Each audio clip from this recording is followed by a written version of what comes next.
Hey everybody, welcome to my workshop here at Miller's Farm Shop on this beautiful sunny Devon day. Well, today's going to be another one of those viewers' suggestions. So what we're looking at doing is a handled bowl. And I know I said it before, but the person that I'm choosing once again is in the States. So more expense for me, but don't worry everybody, we are going to get a few from the UK and other countries as well. This is a very dear friend of mine, Kay, up in the Colorado mountains.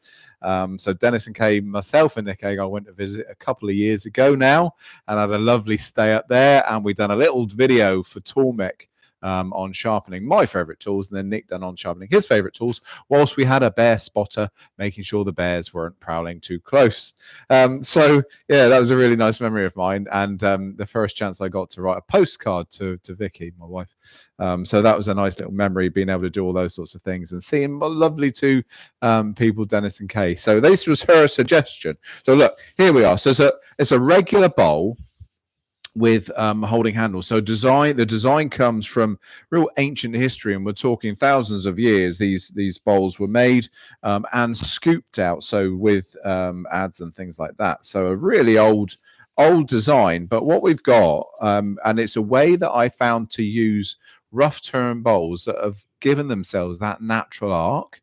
But even if they haven't, you can create a natural arc on it. So when I say an arc, I mean that way there, and then the handles come up high, so it's quite nice. This was my first one I ever done, and I don't believe I made a really good job of it, to be honest. I've come too high with the holes, so we've got a very thin bridging area here, and I don't think they're big enough as well. The foot will come off. Now I'm not going to sand this bowl because this is a big bowl. I'm not wearing a dust mask. Tom's not wearing a dust mask, so I'm just going to do the turning. And the other thing is that come 5 o'clock, I hope to have this bit finished, because I've got to jump in the truck and then get to a club demo this evening by 6 o'clock. And it's already told me that the journey is going to take 1:10, and I'm not rushing. So I want to get this done. Another reason not to sand it, I'll probably hand sand this one and get it finished. Kay, don't worry. I'll make sure I do a really, really good job. And if it's not up to what I think is good enough, I will make another one and send you. So you will get one. By the way, everybody, the hummingbird made it all the way over to Jessica to Delta Lakes, and she's got that one, and she sent me a lovely video opening and receiving the hummingbird from the last viewer's choice one. So I'm not telling fibs, they do get there in the end, so she's got that one. So thanks again, Jessica, for that suggestion. This is Kay's suggestion. So let's crack on. Farmer Tom's behind the trickery and asking the questions. Don't forget, any questions you have, put them in the chat function. Tom will ask them out. And one thing before we carry on, I'm looking over the cameras because I just wanted to give you a reminder of a date. I'll be doing a demo down with Mark Beckett, gentleman woodturner, on the 23rd of August. So that's on a Friday evening before I then take a masterclass at his studio the day after. So if you fancy it, I think Mark's going to be putting the link in the chat function. Go to the link and you'll be able to book yourself a place. Be lovely to see you on the Friday night, and you never know if you're around. And we do go. We could we go out for maybe out for a beer or cider afterwards, Tom. I think by the sounds of it. So Tom's in. Don't forget, use him. He's there, ready to take your questions as and when. Are we all right to go for the minute, Tom?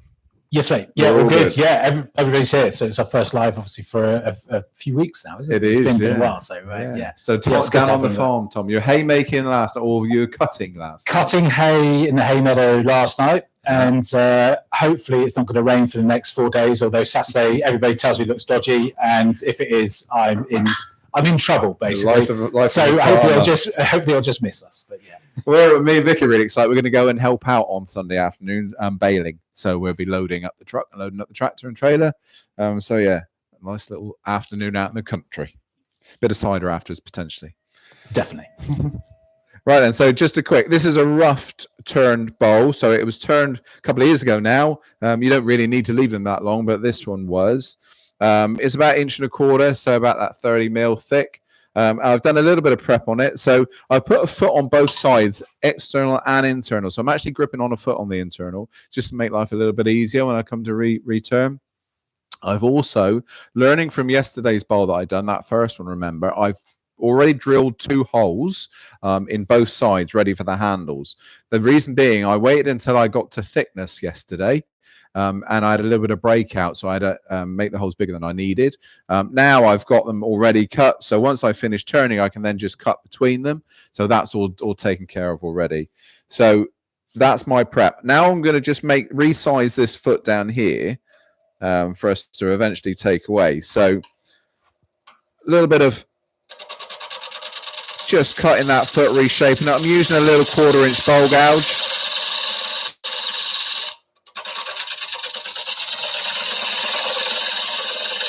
Just to reshape, and I'm going to use the small C-jaws. I don't need to use anything bigger than that.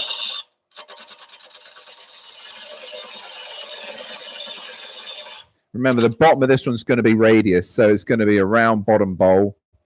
You can leave a little flat on it if you want to, but I tend to, the way that these were made, they were made with completely radius surfaces, which I think is quite cool. And if it leans, it leans. We're not going to fill it full of liquid, so that'll be absolutely fine. There we are. Now, I'm just going to rough out this uneven surface. We're going to go to a bigger gouge as well in a minute. But once I've roughed the surface out, I'll take the tailstock out of the way and we'll get a clean finishing cut going. There we are. That's enough with that one. That's not quite big enough to carry on. So let's go to a bigger gouge. I'm actually going to a 1/2 inch.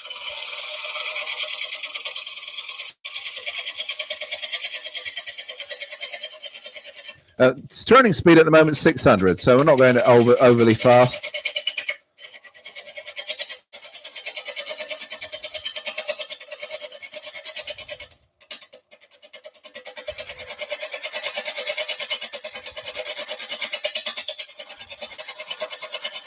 No bevel rubbing at the moment. I'm just literally roughing out.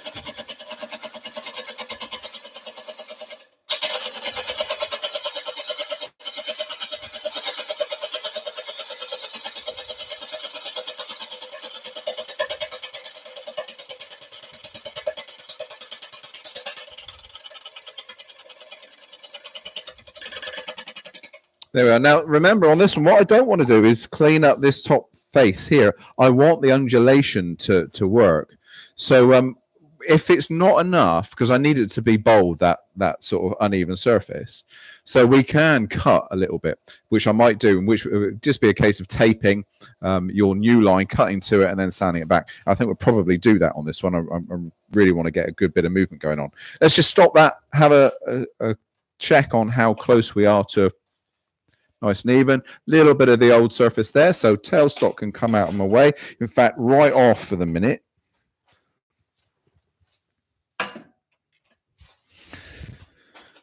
There we are. So loads happening at the moment. We've got a chair being finished to one side. I've got a table being finished the other. I've had lots of demos and ILDs. We've just finished one for the Emerald Coast turners over in Florida.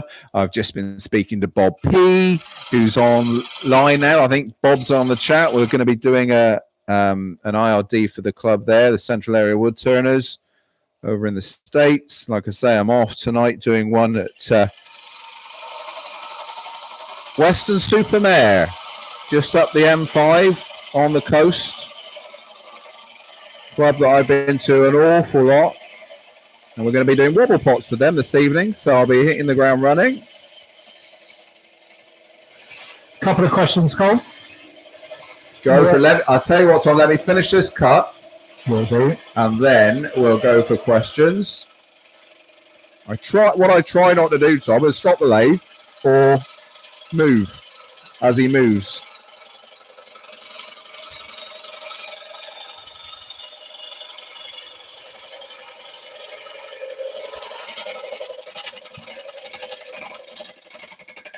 Go for it, Tom. Right, couple of questions. So we have one from Bailey Fitzroy and Lovely Popple. Is it a very dry blank? Yes. Yes. Yeah, about 2 years dry. It's tulip wood, so poplar family. And it's really quite nice and dry. Also, the timber's looking after me awesomely. So I am going to sand a little bit because I think I can probably finish this without too much sanding. Yes. What wood do you use for making fruit? as many as I can. All I will say is the bigger the color, the bigger the grain. So more interest in the grain, the quicker they sell, the better they look. Same as if you're turning pens and any small things like that. You got to have a real heavy grain on it. So yeah, good color. And that doesn't mean all reds and purples and things like that. That means some white ones as well. So you've got to really show off the colorful ones by having some paler ones in there also. More interesting, the better. All right, Tom, for the minute. So I'm just going to finish that top area, just a little bit of a clean cut, because I had to take a step, otherwise I was going to fall over.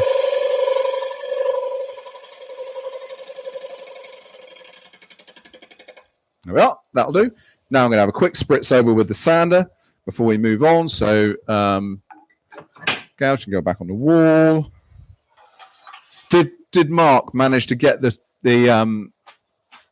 link going? Yeah, all up here, I think. So yeah, all well. Perfect. Right, I'm going to put the dust extraction on.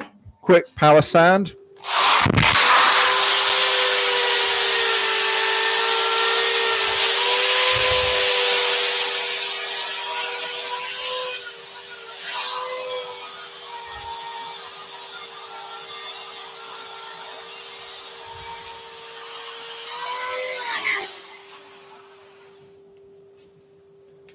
I think it's still making too much dust for us, really. Yeah, I'm gonna not sand. So I've done a little token gesture. Look, okay, but it's already sending plumes in the air. It's a big piece. That's the trouble. When you're doing small pieces, the dust extractor can control it and take it, especially if you turn the laser speed down a little bit. Big piece like that, you know, the centrifugal force is just too much, and it's just going to be too much dust for myself and Tom, and our little lungs. So there we are. That's where I want to be. I've got a foot that I can grip in a minute with the C jaws. We're going to turn the inside out, and then I'm probably going to reshape this. We'll put some tape on it and recut it, as well as cutting out the handles, and I'll show you how we do that in a second. Right, I think we can turn over. Yes, Tom? You can just put your mic a little bit closer to your chin, could you? Oh. Try that. Is that better? Am I a little bit quiet? Because I can. Is that better, Fuller? I can change that. There we are. Never told normally to put my mic up. Normally it's the other way around. A gentleman woodturner just asked if I can confirm it. There will be cider involved. We're always, I think, always cider. Yeah.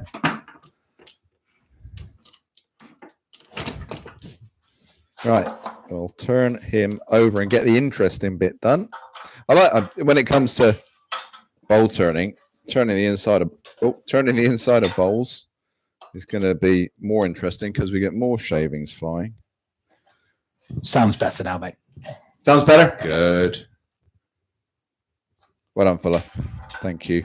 I'm going to bring that back into shot. Pick up my nozzle. And do the inside. Let's go slightly. Do I need to go bigger, tourist? I don't think so. Uneven surface here, so we've got to check everything. I am going to go bigger, tourist. We could go bowl rest as well in a minute if I think we need it, but I think we're good for the moment. Yeah. So my normal instinct would be to clean this surface up. We don't want to do that, remember. So I'm just going to go straight and get to thickness. Thickness is going to be 1/4 inch, so it's about 6 mil for this particular project.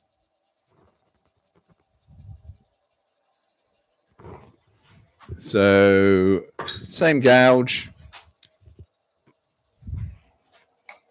Got a wobble on the lathe, so drop it down a little bit.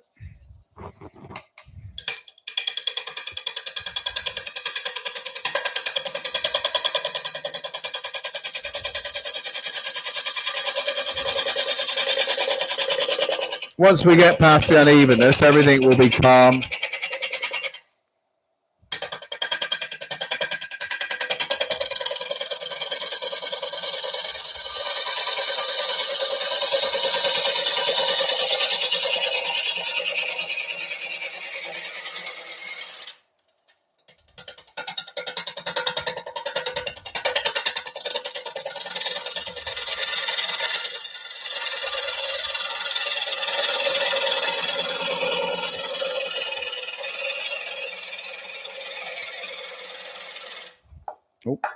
Hold on to the chisel.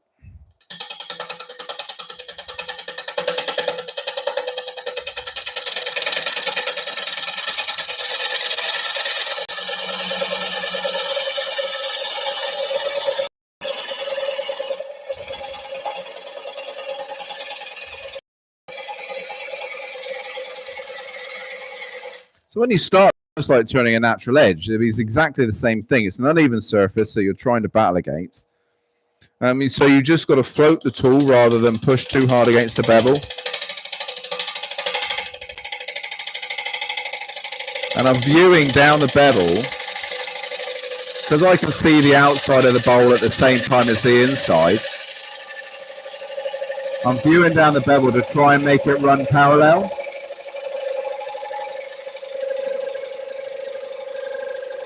So I'm just going to stop and check that thickness now just to see if we're even. So I'm getting a little bit thicker the further down I go. These holes are helping me as well, actually. But no, we're going to go a little bit more. All right, Tom, for the minute.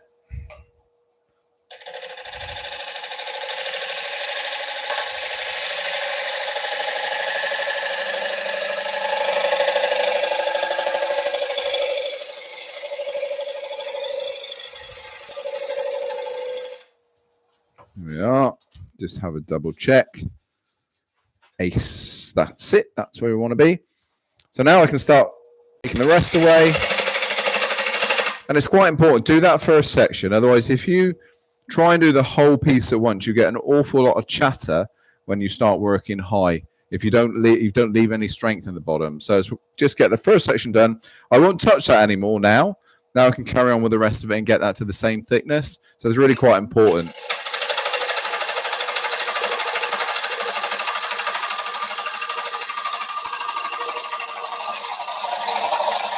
The other thing that I haven't mentioned yet really is why do we rough turn? So I've got a whole or several shelves full of rough turn bowls. It's important to do that because for us, that bowl thickness was around about 5 inches, so 125 mil-ish. Now, in drying law or drying rules, a 5-inch board of timber takes about 6 years to dry, so it's a year per inch plus one. Taken down to that 1.25 inches, it's less than a year. So you could, in theory, get from green timber to a finished bowl in 8 to 10 months. So for us, it's a much cheaper and quicker way of converting your timber. You know what bowl blanks are like bought off the shelf, a dry bowl blank, a lot of money. So this is a way of buying, or maybe even having free bowl blanks. All right. So it's just a really cost-effective way of doing it.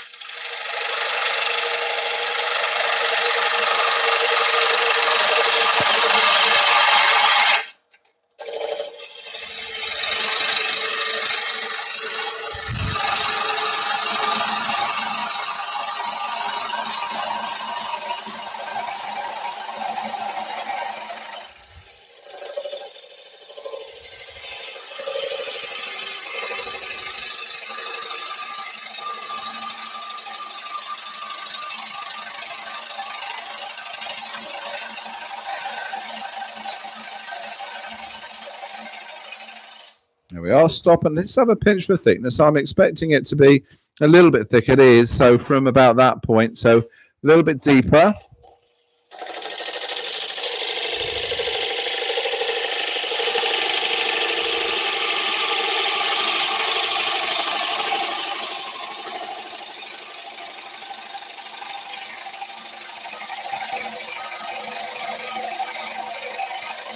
Stop and have a check. Now we're there. I'm happy with that. Maybe just a little bit of the last inch, the last 25, 30 mil.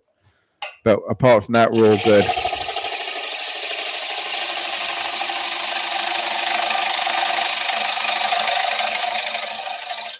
Good. So one more check. Let's have a quick look as to where we are at the moment. We're pretty good. We've got the holes ready for drilling. We can do something with the outside form as well. If we just remove that last little bit.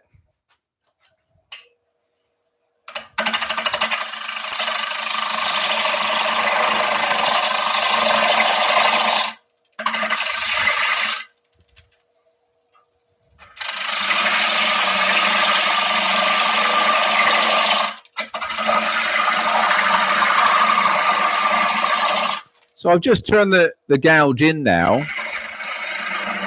as opposed to coming across the bottom, which I will have to do in a moment. But I've just turned the gouge in to hog out some of that timber. The reason being that that's side grain. If I keep going that way, I'm always cutting into those areas of end grain. So it's just a quicker way of hogging out the timber. But I'll go back to bevel rubbing again to get that clean finish.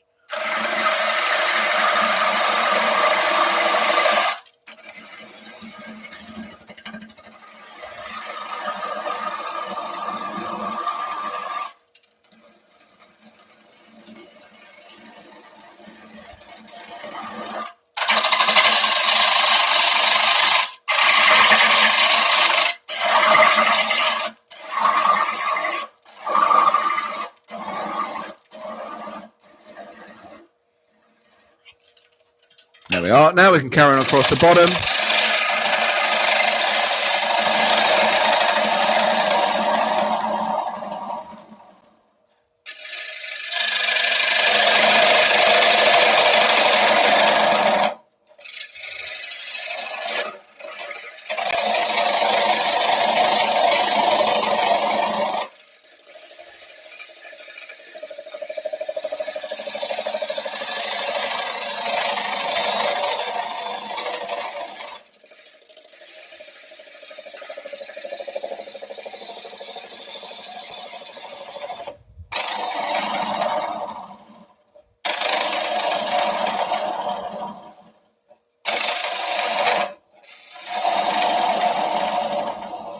There we are. So we've already had a discussion about this timber being quite dry. So at this moment, when we get to the bottom, just need a little bit of care. If we take too big a cut, you can rip the bottom out. It's fairly brittle stuff.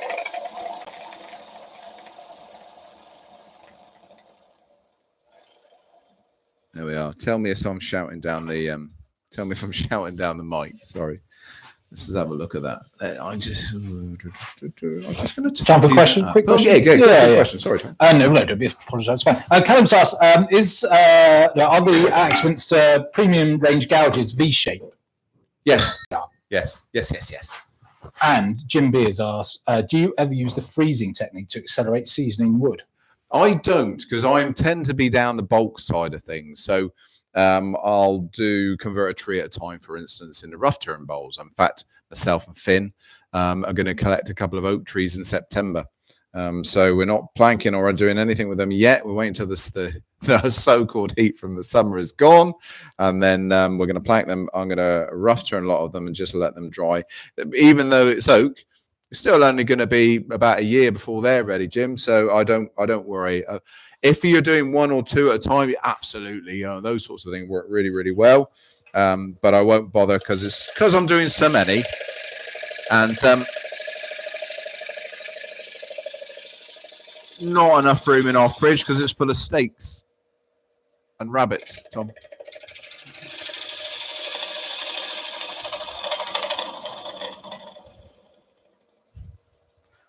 There we go. Let's have a look at that. That's it. I'm happy with that. I am happy with that. I mean, I am going to sand eventually, but I'm not going to sand today. You can sand off the lathe, of course, and I'll use a rotary sander in there to sand quite effectively, actually. So there we are. Let's have a look at doing a bit of cutting. I'm just going to grab a bit of tape, and I'll tape the line I want to cut. So if that's going to be the top, and we'll have, let's get my pencil out. Where's the center? So the midpoint between the two handles. I'm just marking that. Nothing highly accurate about this, by the way, everyone. Should I just move that camera, Tom? Does that look so it's a bit of a weird angle there? Let me try and get you a bit. There we go, a bit closer. Yeah, they don't nothing highly accurate about this. Let's just take that, and I'm just going to give myself a bit more of an angle. Of course, you can do a pencil line if you want to. You go for it if you want to do that. This is just a very quick way of giving myself a rough line. There we are. I'll come all the way around to the top of the curve, and then we'll come back out again. And I'm not taking a massive line, a massive cut, just to accentuate that natural drying warpage, which is weird because we're normally trying to hide it or get rid of it. But I'll just cut a little bit off of that. Now I'm going to use a fine but small jigsaw, just the quickest way of doing this. I'll lock up the lathe a minute. So let me see if I can get, where's the best angle to show this little blade? That one there. So you can see the size of that. And it's a little, so almost like a coping saw size, really. So that's going to be my first little cut. I said about locking the lathe. I don't think I need to.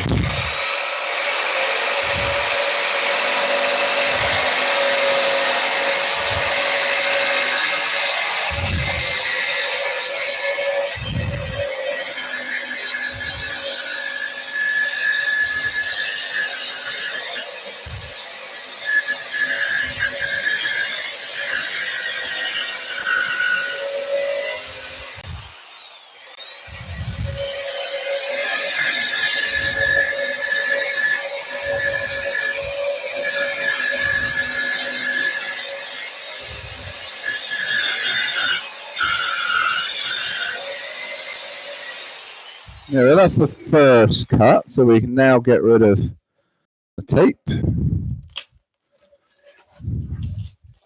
Just a nice little shape there. We'll blend that in a minute. And now we can do the handles. So I've done a little template here, but actually I want a little bit more curved than that template. I tend to template everything. So this little bit of card here, a little bit of Fomex, would be good, but I'm going to try and follow the curve a little bit more. There we are. And we'll make it a little bit bigger than those holes. You could go freehand if you want to. You're confident, because you can always sand them at the end. So again, let's get the saw going.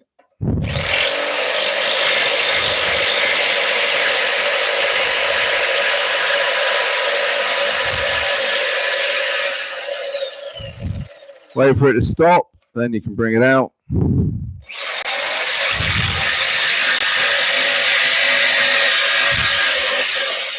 Wait for it to stop. And out it comes as the first one.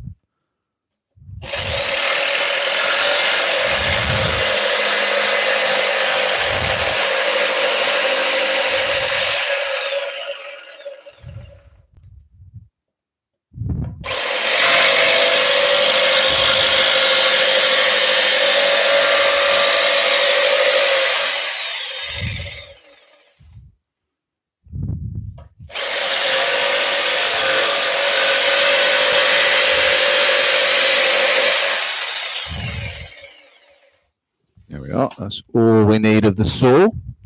Sleeping Dog has asked, have you put the handle holes in any particular place in relation to the grain to make use of movement, or doesn't that really matter? It does matter, actually. Yeah, I mean, so I've chosen the end grain on this particular piece.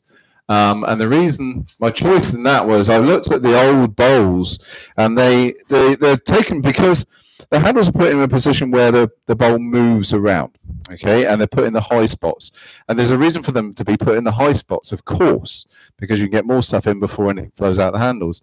So it's where they would naturally bow, in the high spots that you would get from a naturally rough turn piece. So end grain, basically. Side grains here, end grains up here. And I guess that would make it a little bit stronger as well. I'm not quite sure, but that's where we've got them. Now, you can do all sorts of things. You can do some proper woodwork if you want to. You can use a spoke shave to clean this area up if you wish, and get some nice little shavings going. You can get your power sander in there. Again, whilst that's locked into position, let's show you what I mean. The power sander, I tend to use the power sander on an awful lot of things. It doesn't have to be a big one like this. It could be pretty much, and I'm not going to go too coarse. It can be pretty much any size power sander. I'm just putting a 240 grit on here. Let's pop a little bit of extraction on. I'm not going to do too much for the reason that I've been talking about. But with the lathe locked in position,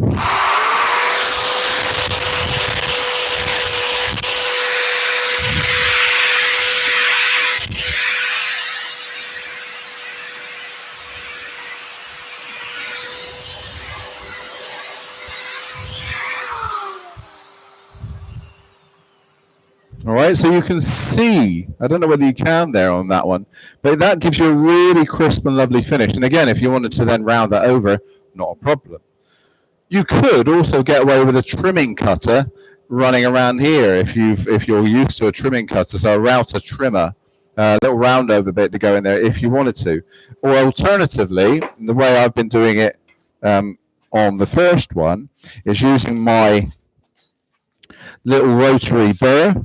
So again, another power tool. Remember, you don't need to use all of these. I'm just showing you options. So a little rotary burr for sanding as well as carving. You could pierce the handles out instead of using your jigsaw.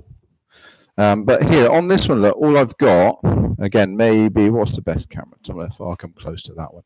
All I've got here is like a little sort of like a rasp, a rotary rasp, really. But any of the Mampa, the saber tooth, any of those types of cutters, we're all on. Lathe speed to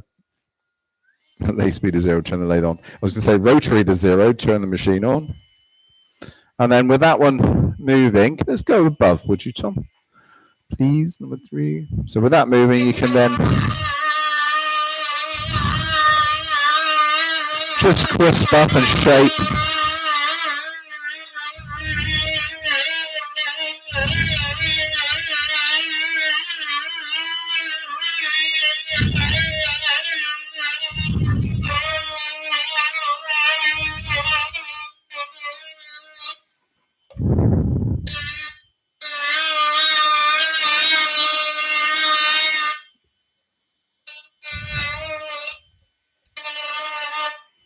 And clean up that way. So there's lots of options here. Obviously, this is going to take a little bit of time to do, probably another couple of hours to clean that one up. But there's your options. I'm sure you'll come up with loads of your own as well. And if you don't have any of the power tools, well, what about using a keyhole cutter, so a little piercing saw? Or you could, I suppose, you get away with a coping saw. Drill a couple of holes first, and then cut it out. That would work equally as well. But that gives us a really nice little shape. When we take this off, in fact, that overhead cam, Tom, would be great. Look at that lovely shape that we're getting there. So really, really nice little shape. Last thing to do with this one now, we're just going to flip it and take the foot off. So the little foot that we've got there, look, it's that one. That's not going to take too much at all. But again, just want to look at that shape. Lovely little boat shape, sort of oval going on. Yes, Tom. Firstly, I'm having flashbacks from the dentist with that. Secondly, Chris is asked. Has Chris asked? Have I missed it? Hold on. Yeah. Apologies. Elevator 2000. Yeah, here we go. Will there be any projects in the near future that utilise the skew? I've been making penguins and I've run into a small problem I can't find a solution for. Oh, who was that? Edinator 2000. Edinator, I haven't heard from you in a long time. Welcome, mate. Yes, is the answer. Do you know what's coming, don't you? You know the season that comes after autumn. And the best part of that season begins with C, Tom. Sorry, I was reading and not listening. Yeah. But I imagine you're talking about that thing before New Year. Yeah, absolutely. Yeah. Yes, that thing before New Year. I'm not letting mention it yet, but yeah. So there'll be lots of projects inspired by that wonderful season, but also, a lot of what we do is going to be skew chisel. We're doing quite a few, but yeah, we're going to be doing a lot of skew stuff. I've got a skew course next week. There's just so much we can do when it comes to the skew chisel. So yes is the answer.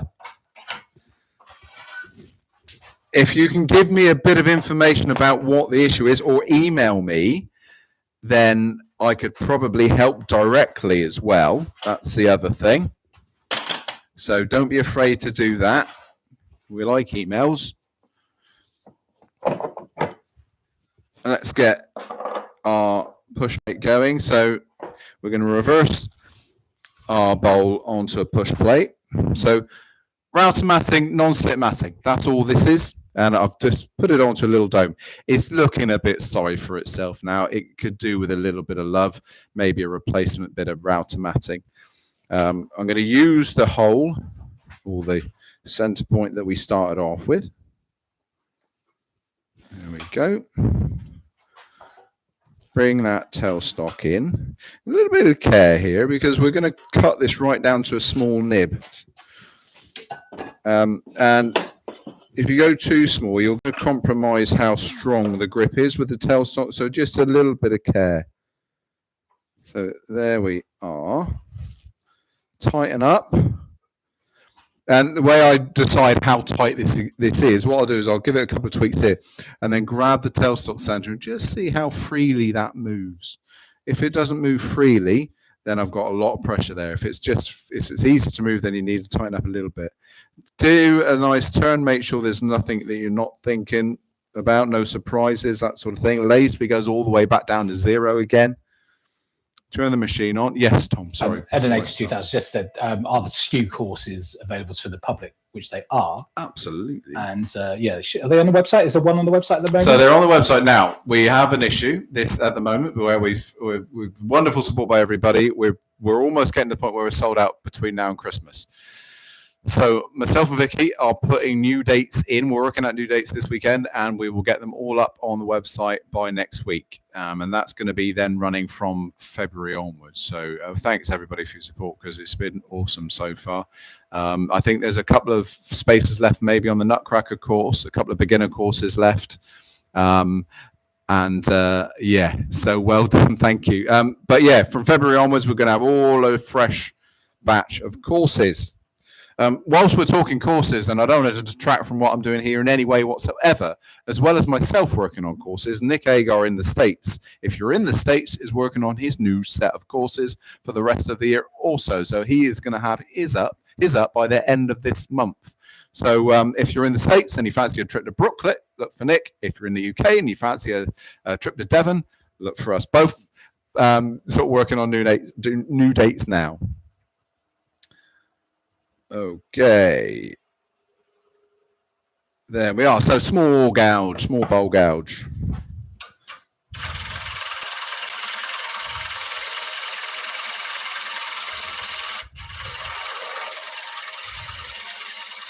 Remember, I don't want to base here.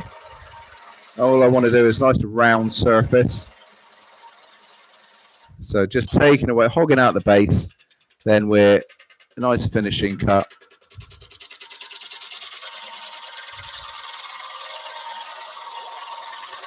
Don't forget, everybody, you can go through the bottom of a bowl from this side equally as easily as the other side. So just a little bit of care. Don't be too bold.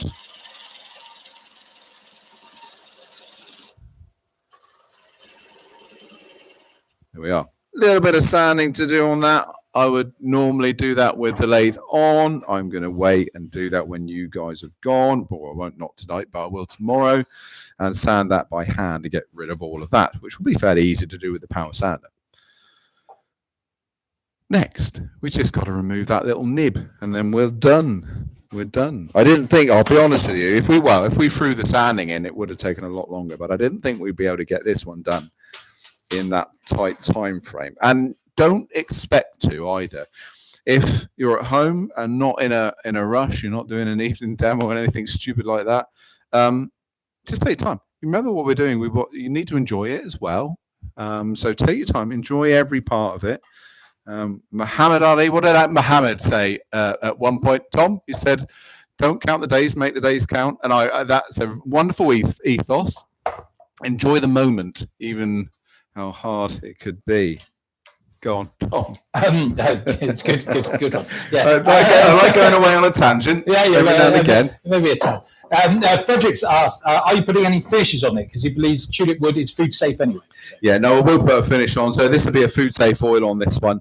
Once it's got all of its sanding and it looks lovely, then a food safe oil. Food safe oil, actually, as well as being food safe, it's one of the clearest oils you're going to get. Being a mineral oil, it's almost like water to look at, so odorless, colorless. So if you want to keep the timber as neutral as possible, then a food safe oil is quite a good one to go with. Let's just do a little bit of sanding to get rid of that nib, so we finish the actual shaping of it then. So a little bit of a power sander in the chuck.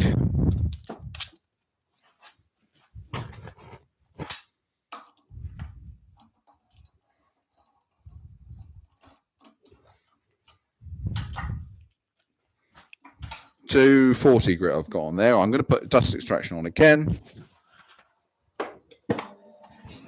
Blade speed will have to go up a little. So I'm up there at 1400.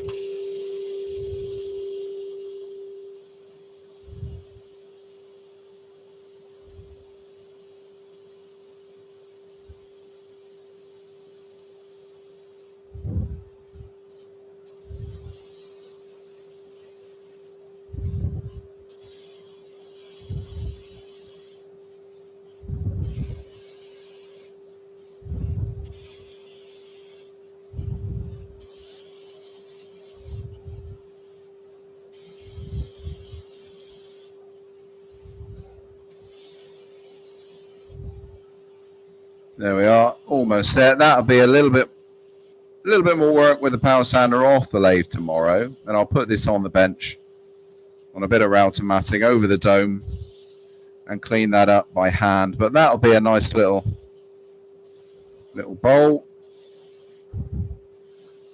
I would say good for carrying the salad. Carrying the salad. Let's get everything out of the way.